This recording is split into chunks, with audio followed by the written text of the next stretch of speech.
right now I'm looking at that track in waveform view, which is this track here. And I don't really have any indication of what the volume is doing, but I can easily see that if I switch over to the volume automation playlist, there's a graph of the moves that I just made, and it's superimposed over the audio waveform, which gives me, you know, a good visual reference of what's going on. And if I want to update that, oops, all right, we've got one more joining in. All right. So if I want to update this automation at any given point, it's easy to do. I can just go back into touch mode and start playback wherever playback begins, grab that volume and update my moves. Of course, I can easily draw that volume in too if I want to do pencil automation. I'll do it over here outside of the waveform so you can see it a little bit easier. All of this automation can be cut, copied, and paste. So if there's a move that I like, and this might apply to what you were talking about earlier, Reed, you made maybe a volume move on this particular clip right here that you want to apply elsewhere. I can copy it, paste it, and of course I can zoom out and I can duplicate that again. So I can replicate that volume automation move across all of those clips. The cool thing is if I move one of those clips, let me go back to waveform view, and I'll just slip one of those to a different location, and I go back to waveform view or volume view. The volume automation will stay with the clip. And this is really handy because oftentimes you'll make moves over audio and then you'll move it to another location and you want that volume move to go with it. So that's a default setting in Pro Tools, which is quite handy. So that was touch automation. If you wanted to go in on that clip and just change what you drew, like just a couple beats, that would also be touch, right? Say that again. So if you just want to do, you know, a couple beats within one clip, and you want to, you know, rewrite the whole clip, how do you get in and out, like punch in and out real quick? Okay, yeah. So touch mode basically means that it's going to write automation while you touch that parameter, and as soon as you let go, it's going to stop. And that's kind of the beauty of touch. It's not like there's no punch in or procedure that you have to do to get that. So if I wanted to just, you know, kind of update this little bit right here, I'd start playback before maybe and make sure that my track is in touch mode, hit the volume, and then write it down, let go. You know, I'm doing them kind of. When you let go, it snaps back to where it was. That's right. Okay. Snaps back to what was there previously. In this case, I had written some automation that we were just tweaking. So that is what touch automation is. It writes while you touch the parameter. As soon as you let go, it stops writing. If you don't touch the parameter at all, it'll continue to read the automation that's there. So that's touch. Latch is very similar to that. It will read existing automation. It won't write until you touch a parameter. And then the difference is when you let go of the parameter, it will continue to write at that level. So if I go into Latch, I'm going to start playback over here, and I'll grab the volume, and now I let go, and it will continue to write at that level until I hit stop. And then it will, you know, go back to the original level. This is handy in some instances for doing like larger mixes. And I'll give you an example of that. Hey, Renee, how's it going? He's got a halo. That's awesome. I need that Zoom background there. So we're going into a little automation. So touch.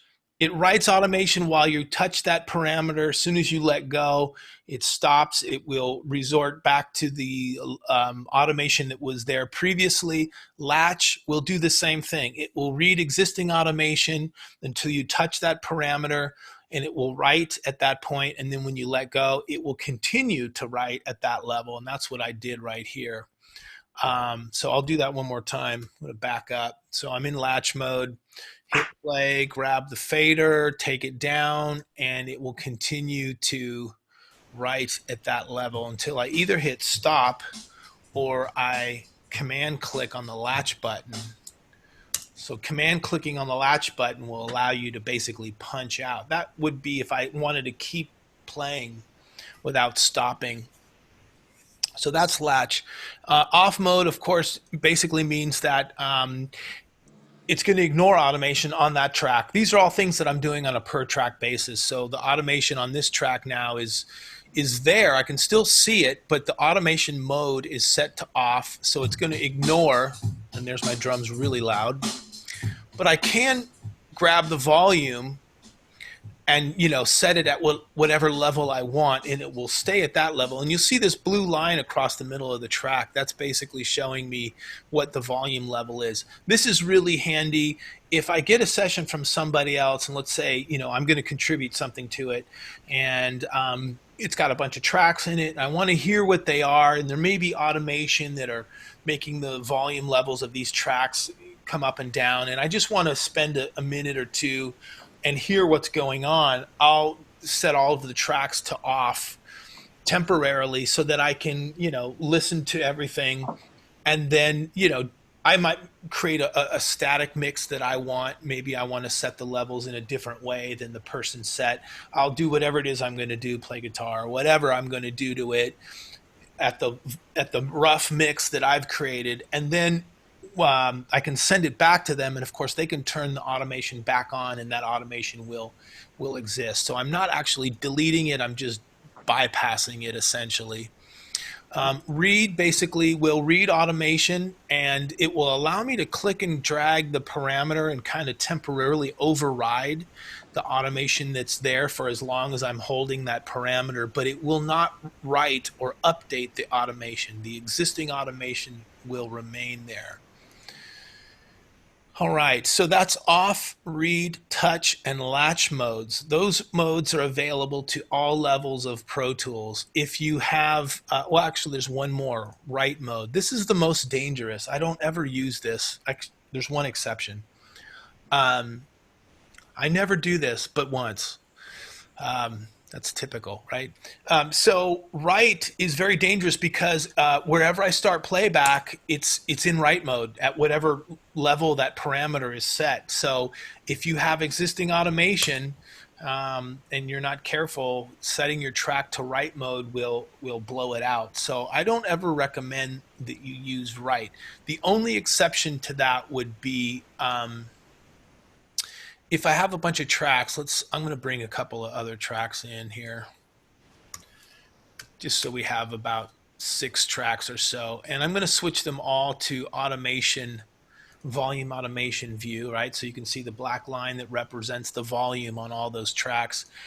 And, throughout working on a session, I might want to keep the levels that I've set at different places, and this applies to pan too, right? So I might have the pan set a little bit this way, that way, this way, whatever, and I want to kind of just stick them there as a starting point for my mix. So this would be the one time that I would use write. I would put all of the tracks in write mode and go to the top of the session and then just go into play for 1 second.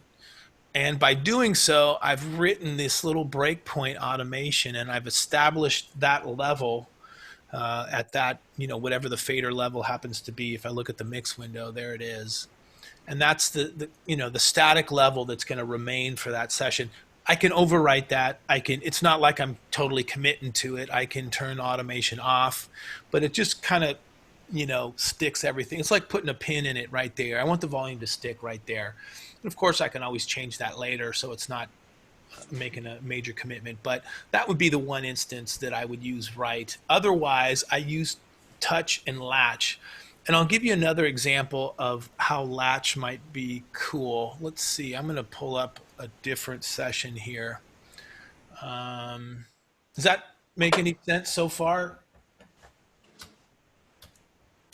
No? Yes? Oh, I was on mute. Yes, it does make sense. Okay, cool. When does Trim join the party? All right. Well, let's do that. So I was going to go elsewhere, but let's do that. So trim automation, and I'm going to do it over this little section here in the front so that you can actually see it a little bit better as opposed to doing it over the waveform. So let's say you've got these volume automation moves. You like the moves, you know, there's some volume changes occurring there.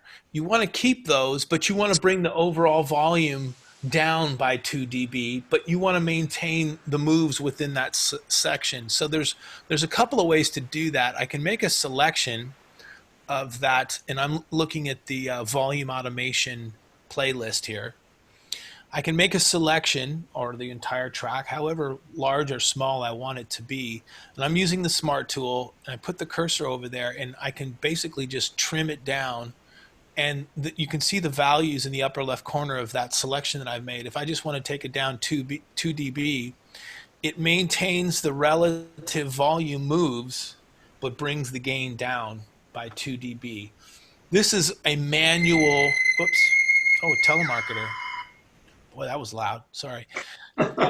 That is what I would consider a manual trim move where I'm actually making a selection of the duration that I want and I'm trimming it down using, you know, the Smart tool.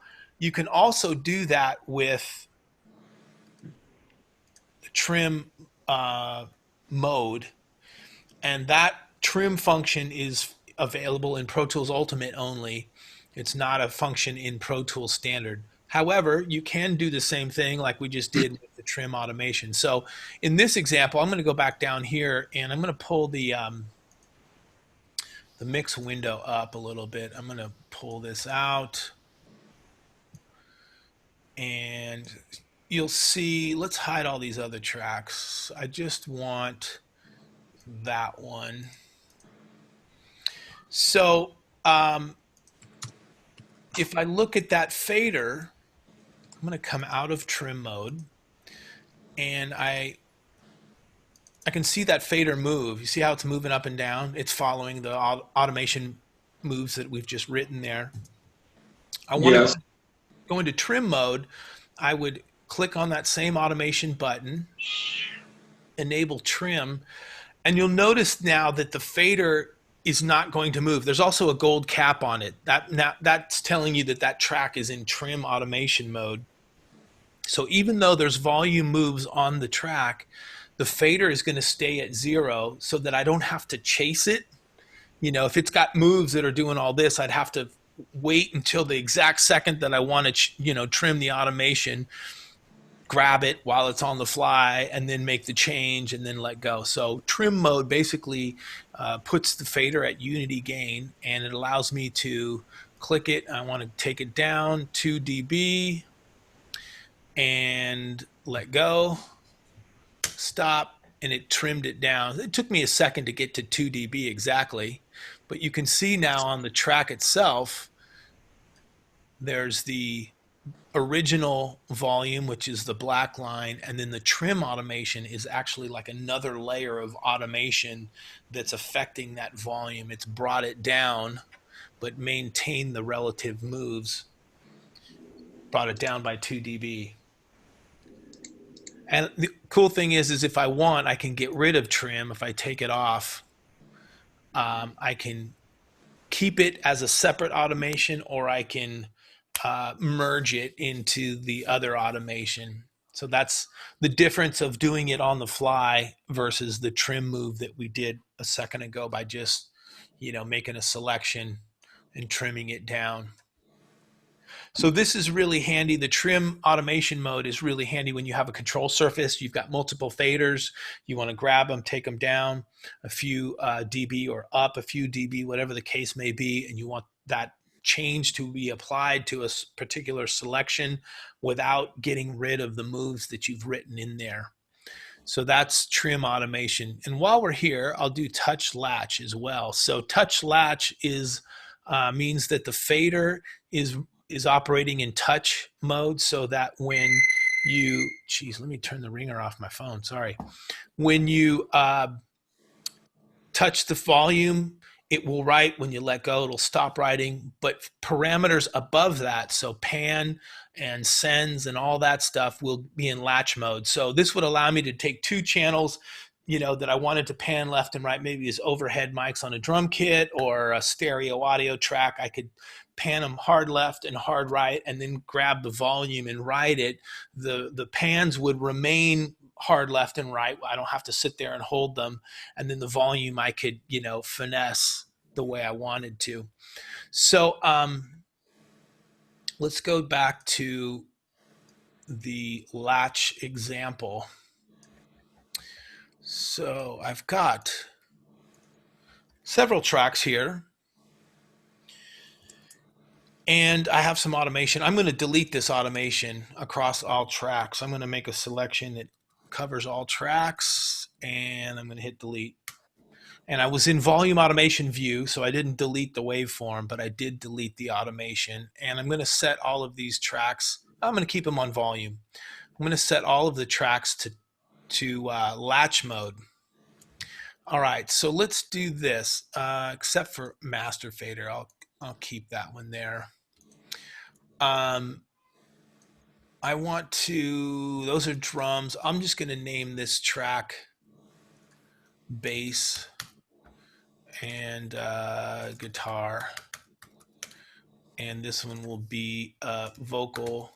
This one will be keys. And this is a very short summarized example of a session, as you well know. Let's see, background vocals. Let's go vocal, background. BKG 1, and then we'll do another one, vocal BKG 2. All right, so I have this session. I've opened it up for the first time. I've spent some time listening to it. I don't have audio across all the tracks, but assume that it did. And I want to hear what's going on. I take my time. I'm not using any automation to do that. I'm listening to tracks, soloing tracks up, and go, okay, cool, this sounds good. I want to get to the point now where I want to start, bringing the levels in at a good, I'm building the mix, right? It's going to be very rough to begin with. So I would put all the tracks in latch mode, and I would go into play. And I'm going to bring up the mix window, and I would start grabbing them. And you'll notice that once I grab one of the faders, the latch or the automation mode turns red. And I just would find the levels that are working. This is a work in progress, right? You're going to keep adjusting as you go. About halfway through the song, maybe. Let me open this up just a little bit here so I can see that track. Okay. And you can see that I'm writing automation on the tracks. By the time I get halfway through the song, I'm like, all right, cool. That's the new level that I want this song to start with. But all the automation up to that point is, been doing all this. I've been trying to find the place that I want. So I will bring up, and this is a Pro Tools Ultimate function here. I pull up the automation window and manual write. And I'm going to hit the little button with 2 arrows going each way. Watch the automation, the red lines here. You can see where I grabbed the automation to start, found the level that I liked, and kind of ballparked it in. I want that level to apply all the way to the back. I'll hit manual write.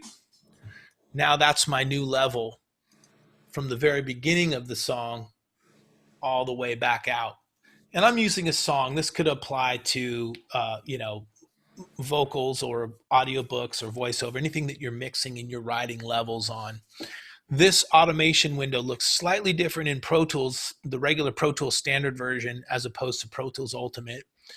And manual write, everything below this manual write is available in Pro Tools Ultimate, but is not available in Pro Tools Standard. So this is one of the advanced automation functions that they're talking about. So now I've played halfway through the song. I found the levels that I want. I'm ballparking in. This is going to, be I don't want to say a long process, but it could be, right? So every pass you go through, you're focusing on a different element of the song, maybe the drums or, bring it in. One more person. Okay. And so I'm going to do multiple passes. Each time I'm going to be in latch mode. I'm finessing this mix into a closer, a better mix as I go each time, right? So I'm going to do it one more time. I'll go into play and bring up the mix window, and I'll grab a fader and I'll bring the levels down. Maybe change this, and you can see I'm going to make a severe move on this one. You can see that it's writing automation.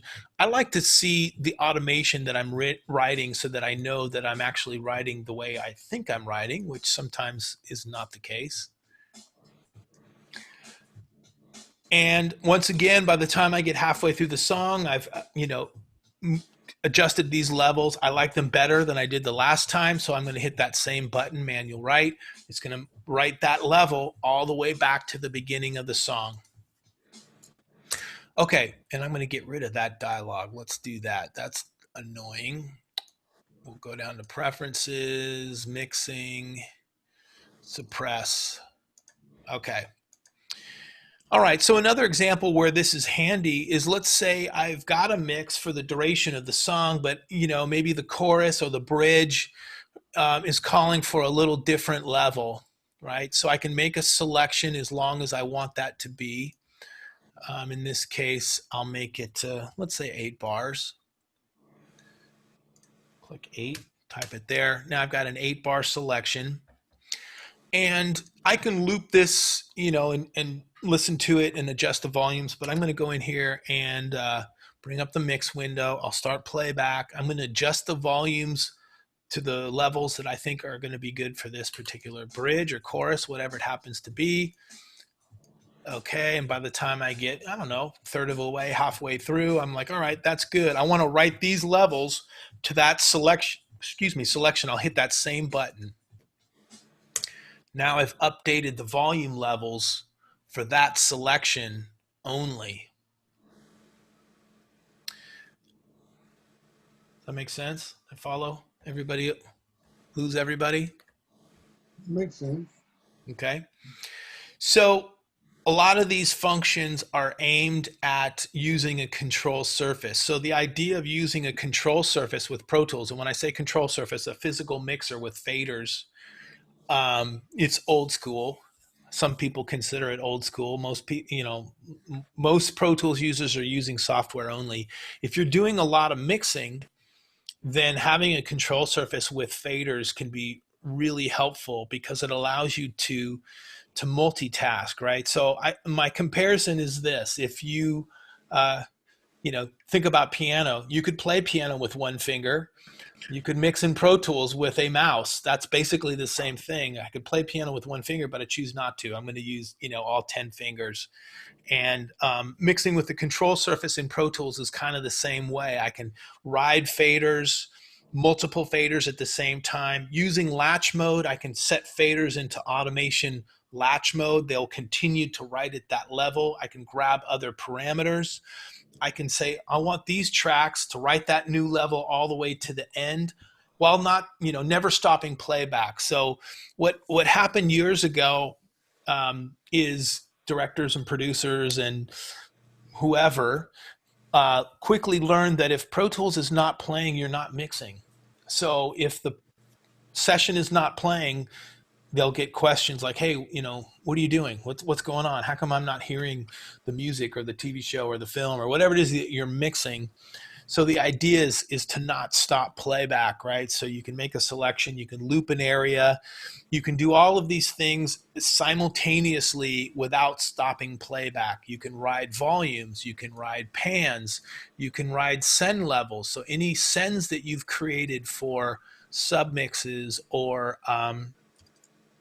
effect sends, any of that, all of these things are written as automation. So like right now, this bass track that I have here, I'm looking at the volume automation playlist, but I just put a send on there. So I can click on that same playlist view selector and I can go down to send. And now I'm looking at the send level for that particular track. And this will allow me to automate that send level. If I can bring it up, there we go. So everything inside Pro Tools is automatable. So volume, mutes, pans, sends, also all plugin parameters as well. So if you've got an EQ that you want to automate over time, you can easily do that. So let's see, I'm going to see if I can recreate something that might be applicable to many of you. I'm going to pull up an EQ plugin. So by default, all of these parameters are not automation enabled. I actually have to go in there and do that to automate them. So there's a couple of shortcuts you can do to automate, you know, one parameter at a time, or you can do the automation button and enable all of the parameters. The shortcut to do that is on a Mac, it's Control-Option-Command, click on the parameter that you want to enable. And now when I put that track in Touch or Latch or whatever, the same rules apply. So I can write this automation. I'm making the move right now by writing it with the mouse. And then I stop playback. I'll play it again, no hands.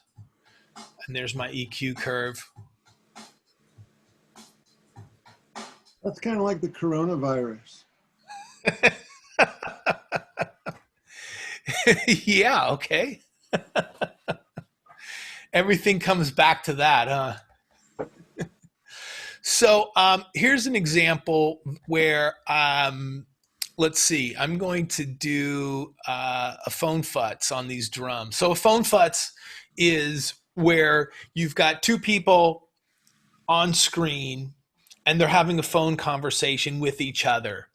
And the first person, you know, person A is talking on the phone and the camera is on them, but person B you can hear coming through the phone, so their voice is EQ'd, you know, they've just killed it EQ wise, right? They've killed all the low end, all the high end. And then they cut to person B where you actually can see person B. Now that voice has to be full bandwidth, right? Because you're looking at them, right? So the way to emulate a phone conversation, let me do it with a actual voice here. Let's do vocal track. How about that? And we're going to hide everything but vocal track. And I'm going to put an EQ plugin on it. Set my input to, that doesn't look right. Oh, number 1, I think it is. Let's see. Be careful so I don't get feedback here. Hello, hello, hello. Okay. All right. So put that up there and we'll go into record.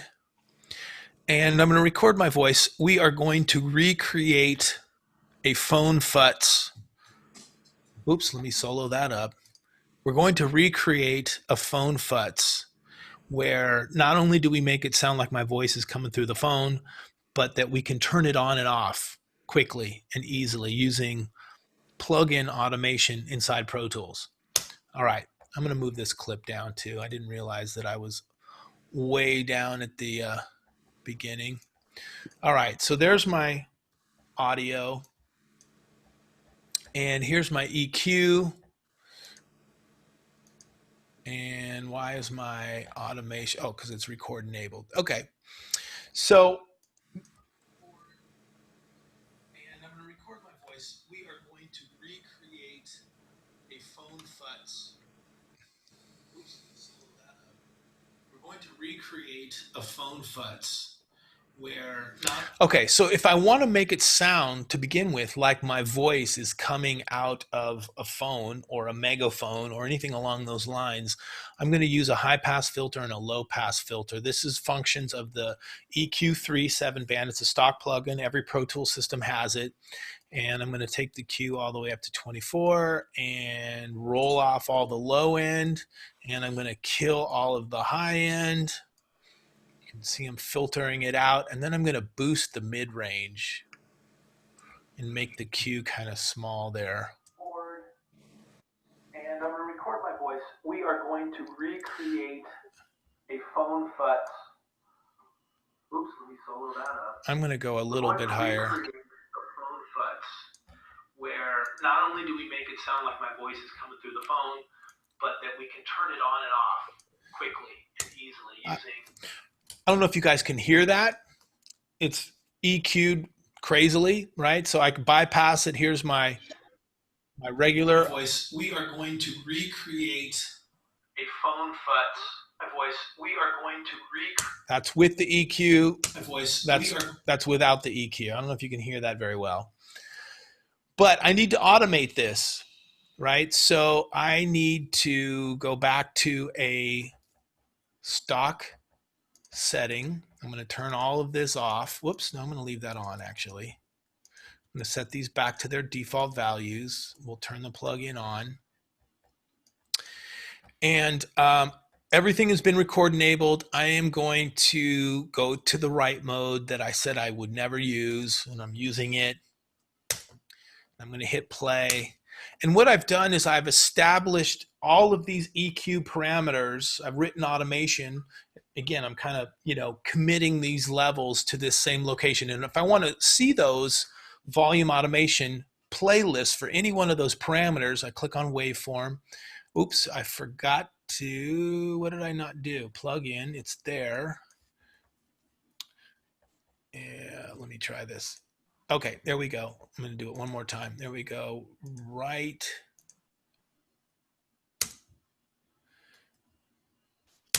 And let's see if it's there now. Okay, there it is. So here's my EQ. These are all of the parameters of that EQ. And I can go to the playlist on any one of those. And you'll see this little, whoops, you'll see this little dot. That's my level that I stored the EQ at. I can go to any one of these parameters. You'll see the same dot. The level might be different based on whatever parameter it is. Okay, so I want that to be my starting point. And we'll listen to this. Record my voice. We are going to recreate a phone Futz. Oops, let me solo that up. We're going to recreate a phone Futz. Okay, let's edit that a little bit. I'm going to go back here. We'll get rid of this. I'm going to hit delete, bring that up. Okay, so this is where I want the phone Futz to apply. So I'm going to dial up the EQ setting that I want, filter off all of the low end. I'm going to filter out all of the high end. And I'm going to boost that mid-range so it gets all nasally and stuff. Let's listen to it. I'm going to come out of latch mode. I don't want it to write that just yet. We're going to recreate. Okay, so we'll go into write mode. We're going to recreate a phone Futz. All right, so let's see if it worked. I'm going to go to any of these playlists, and it did not. Oh, wait a minute. Let's see. Yeah, it did. Okay. So now when I play back, we'll see the EQ at its flat default parameters. When it hits the selection that I had made, which is right here, you'll see the EQ change. So I'm going to give us a pre-roll here so that we can see that. Let's go to expanded transport, pre-roll. We'll do 2 bars. And playback will start 2 bars prior to my selection. Let's do it longer so you can see it. 4, let's do 6. Record my voice. We are going to recreate. We're going to recreate a phone Futz. We're going to. And if I put a post roll on it so we can hear it afterwards. Record my voice. We are going to recreate. We're going to recreate a phone Futz. We're going to recreate. Oops. All right. So that's automating plugin parameters.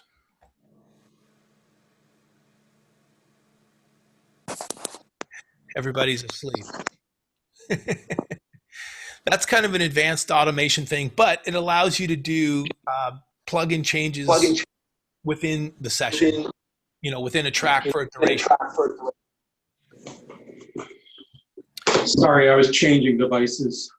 Any questions about that? Can you hear me now, John? Yes, I can. Okay, thank you.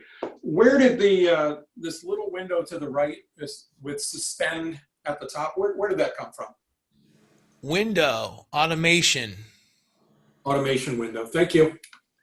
So what this window does is a few things. If I want to suspend all the automation with one button, let's say this session has automation on all these tracks and I just want to turn it all off, I can do that on a per track basis like I was talking about earlier by coming over here and going to off mode. Or I can pull up this automation window and just hit suspend, and basically it disables automation, any existing automation in the session. So if I enable that, the automation's back on. These write enable parameters are going to allow or enable or disable you from writing automation moving forward. So let's say in this example, I want to write plugin automation like I just did, but I don't want to run the risk of writing pan or volume automation. So I'll turn those off. It won't allow me to do that. And this applies to like a control surface, right? So it's easy to grab a parameter and go, oops, shit, I didn't want that. So plugin parameters, I do want to automate, but volume and pan, which is the main volume and main pan. And then these are send volume, send pan, and send mute. If I know I'm only going to be writing volume automation on a plugin, I will enable that plugin, the plugin automation here, and I will maybe disable everything else.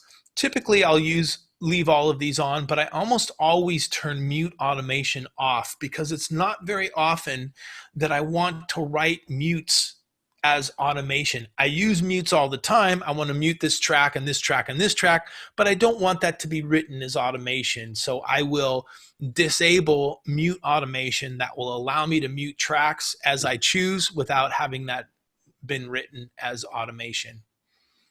Okay. All right.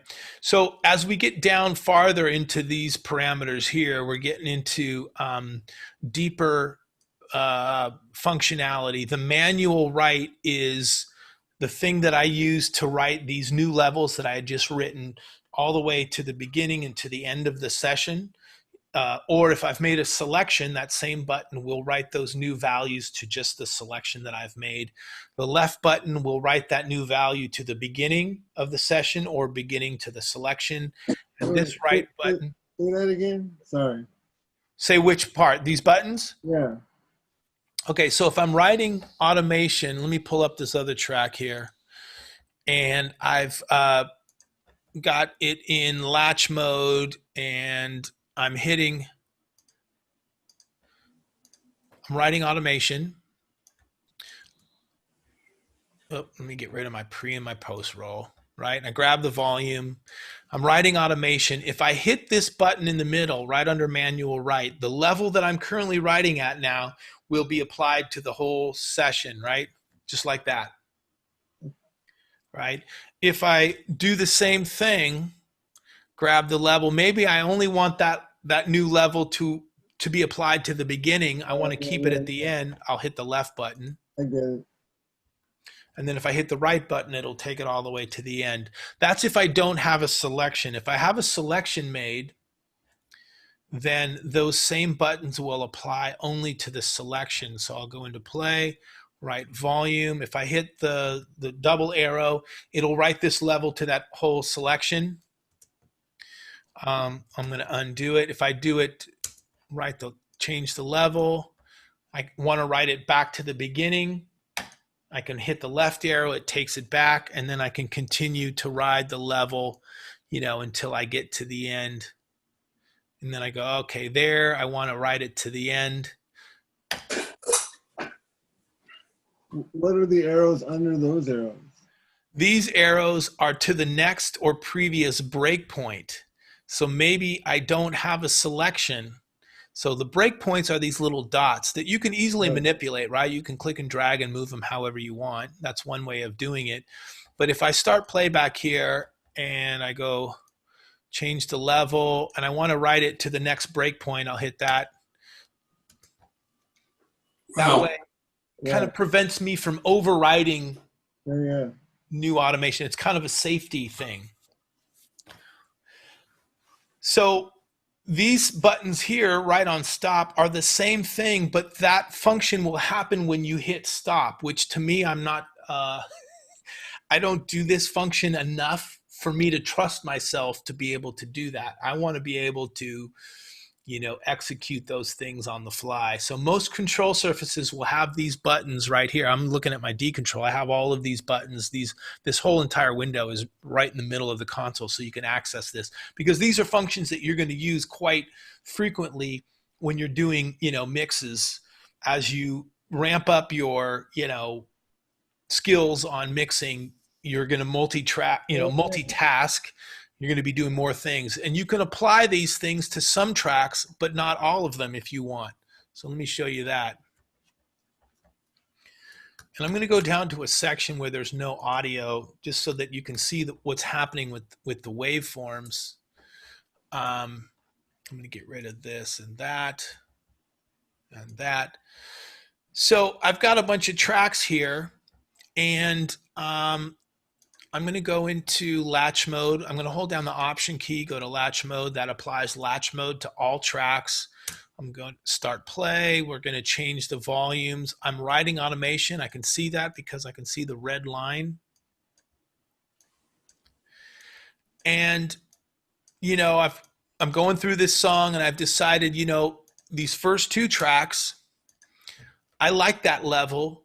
I want the level that it's at right now to be written back to the beginning, but I don't want all of the other tracks levels to be written to the beginning. So I'm going to select those two tracks, hold down Shift Option, and write to the beginning. And it wrote just those two selected tracks back to the beginning.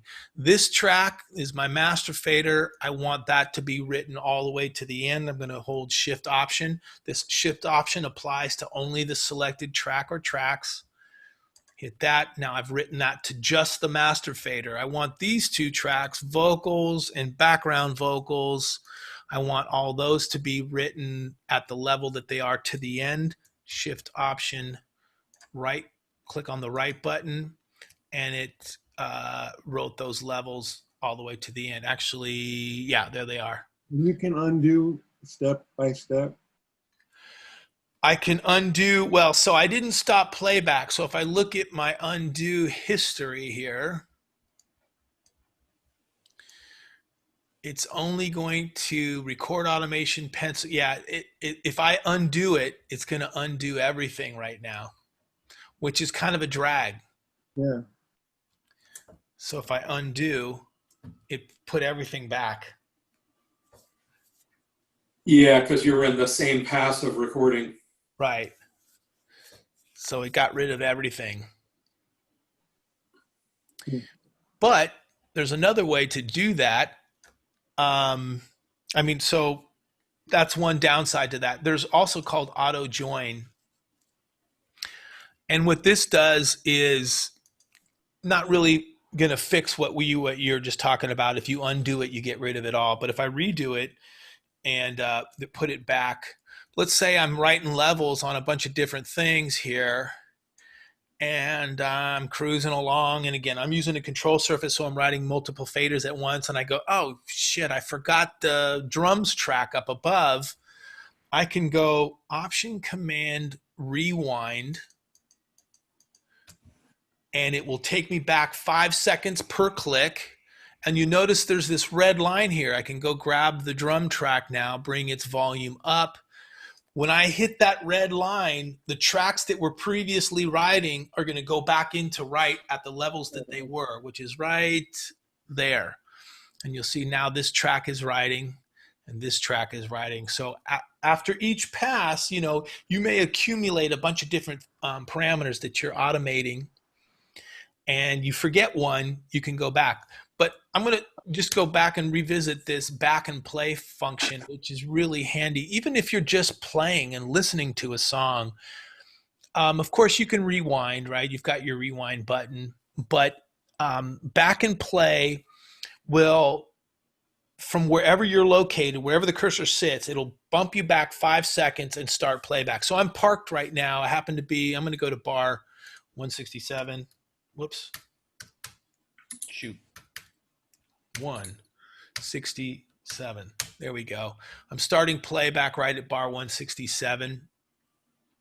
I can go, okay, what happened right before there? Hold down Option Command and click on the rewind button in the transport.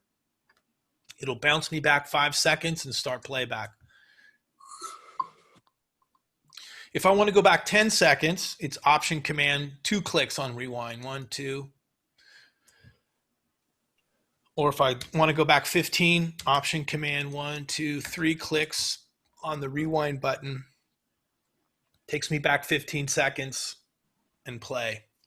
So I find this really handy. I mean, it was originally put in for mixing functionality, but if you just want to bounce back from where you are 5 seconds, Option Command, click on rewind, takes you back. I don't know if it'll do it on a control surface. Let's see if I have Option Command here and hit rewind. Yeah, it will. So for each time you hit it, takes you back 5 seconds. I find that very useful. I may be, listening to a track for the first time and you go, oh, what was that? I just heard something. Let me hear that again. I can rewind, but if you just do Option Command rewind, bumps you back, you can, hear it again. Very handy little kind of unknown feature. What's the Windows command, John? Windows is probably Option Command, you're out of luck. No, I'm kidding. It's probably Alt, I'm guessing, Alt Windows rewind. It's 2 of the same modifiers. It's either Alt Windows or Alt Control. Let me see if I can dig that up. Shortcuts. Let's go back and play. I think you might be right. Applicable functions include, but are not listed. Back and play.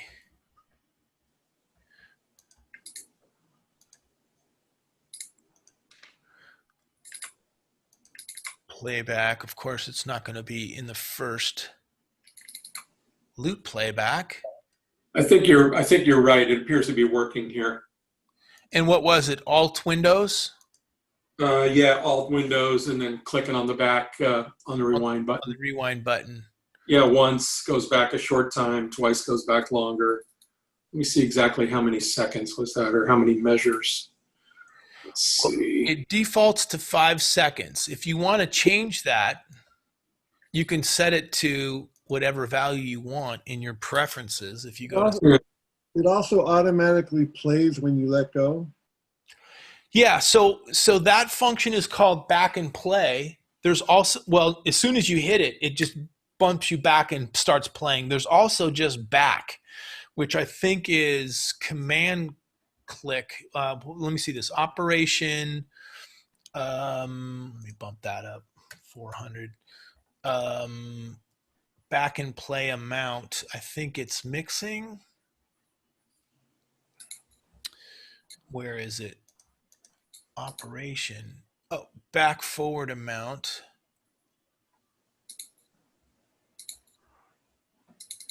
Of course, I can't find it now. Mixing. It should take you back 5 bars or 5 seconds. Collaboration, processing. I thought it would be here. Of course, I can't find it. Maybe it's back and forward amount. But are not limited to muting, soloing. Bars and beats. If I go to minutes and seconds, yeah, it's 5 seconds. So it's back forward amount is the feature that we want. If you're looking at, if your main counter is bars and beats, then it looks like it defaults to 2 bars back. If you're looking at minutes and seconds as your main counter, it'll take you back 5 seconds. So if I go 635, I'm just going to try back without back and play. I think it's command. Yeah, command rewind takes me back to 630, 625, 620, 615. If I hold Option Command and click on back, it should take me back to 610 and start playback. And it does. Also, without Option, it just takes you back, doesn't play. Takes you back and parks.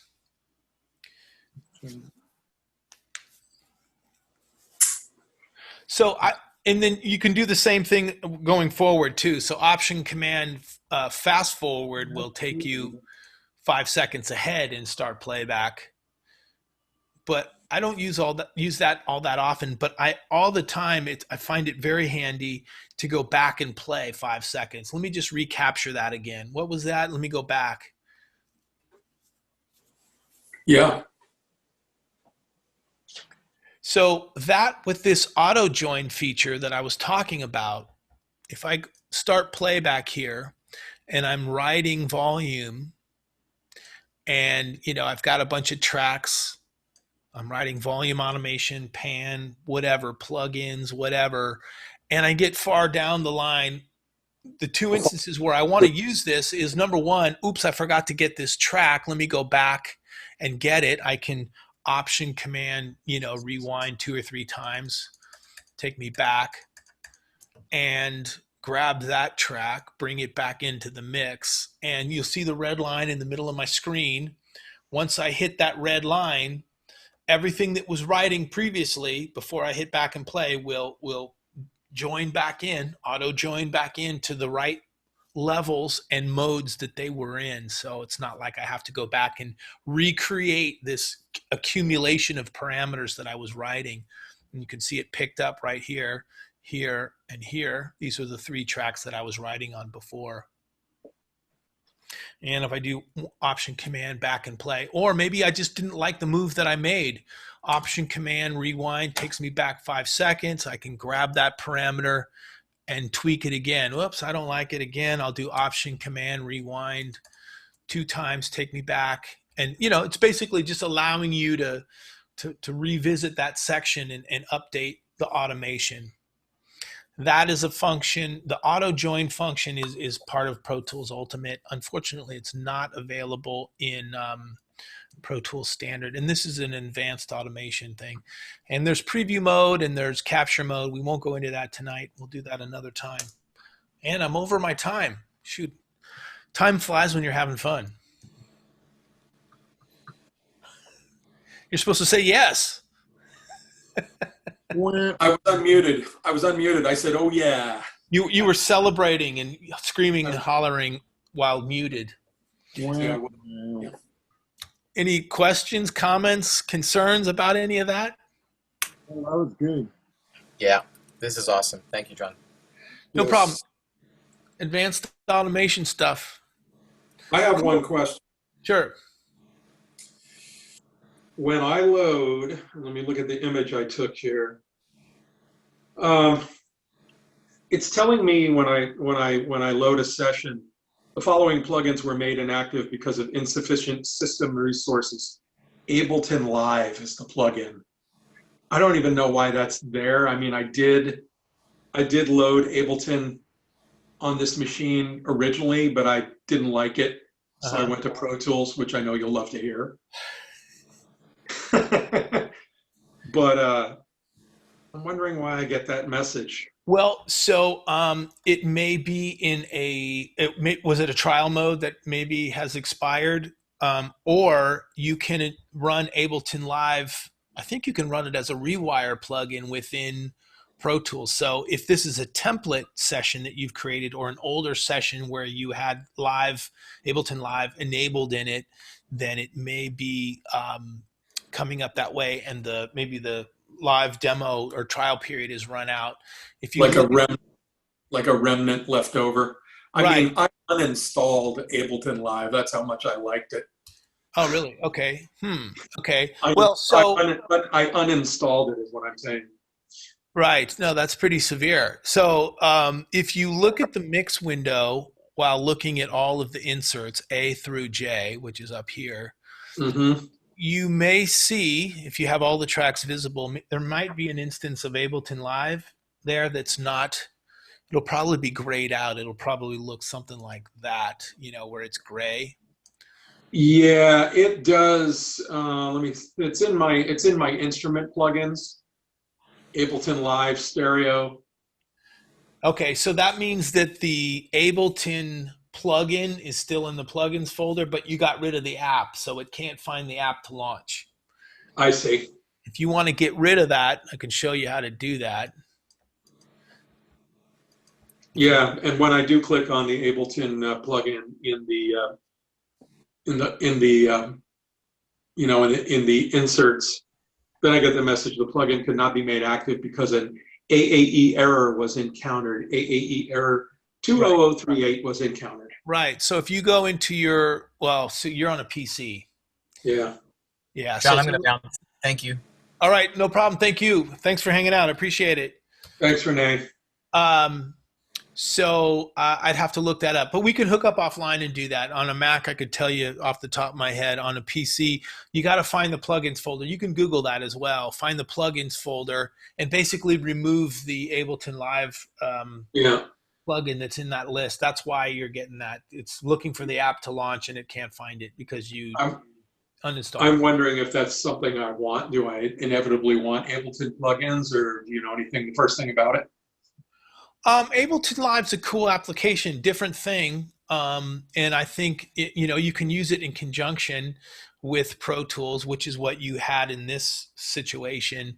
I haven't spent enough time with it, to be honest, to be able to know it. But I know like a lot of, there's a lot of producers that are using Ableton Live. And apparently you can, assemble beats and tracks and stuff quite quickly.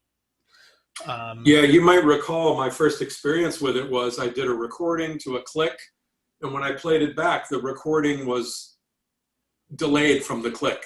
It was very weird. I couldn't figure out how to fix it, and I just gave it up. That's not good. Yeah. If you want to hang out and work out the microphone thing that we initially had, I'm willing to do that.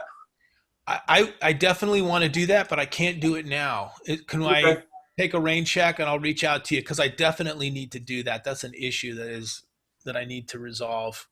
Yeah, hit me up at some time and I can be your listener here. Okay, cool. Thanks for that. I appreciate it. Sure.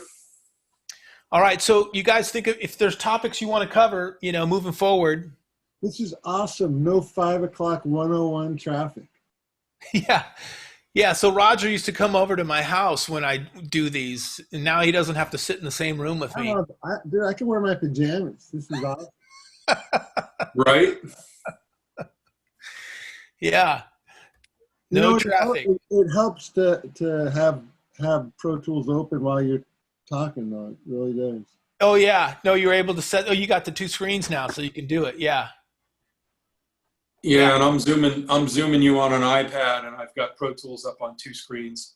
Yeah, no, that's the way to do it. That's kind of the intent, and I try to be repetitious and take my time. I don't know if I'm successful with that, but if you're working through something on the while we're talking about it, I think it definitely helps. That's for sure. It's very handy. Cool. All right, guys. Well, I'm gonna call it, and we're doing another one Tuesday at 7.